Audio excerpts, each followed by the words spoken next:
لاسونه مې اچولي ستا لمن ته فتنه یې بالملګرۍ نه لرم نبي سرورا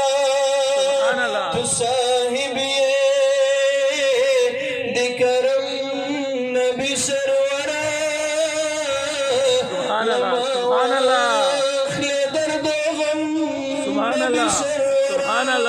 سبحان الله سبحان الله آخری واقعہ بیا تقریر ختم سبحان الله د دو جانو سردار جناب محمد رسول الله صلی الله علیه وسلم سره له خپلو یارانو له کفارو سره میدان کې ولاړ د جنګیږي کفارو سره جنګ کوي جنګ رسول الله چې کله میدان ته راغی د رسول الله یو عاشق صحابي د نوم د حضرت حنظله رضی الله تعالی عنہ حضرت حنظله دا هغه عاشق صحابي ده چې په دغه شپه باندې د حضرت حنظله واده او اوله شپه یې ودی واده رسول الله سره له خپلو یارانو ولاړ نو د شپې اعلان کیږي چې د رسول الله غلامان او عاشقانو د دو جانو سردار مو غواړي جهاد لپاره ځانونه حاضر کړي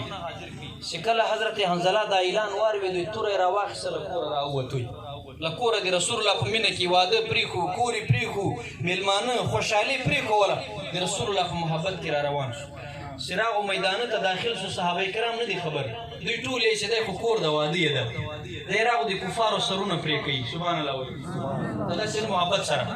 اخري واقعه سرونه پرې کوي د کفارو سرونه پرې کوي المختصر زخمونه ورته رالو ضربونه یې وخوړل زخمونه یې وخوړل په مځکه باندې را پرېوتوی شهید شو دی مبارک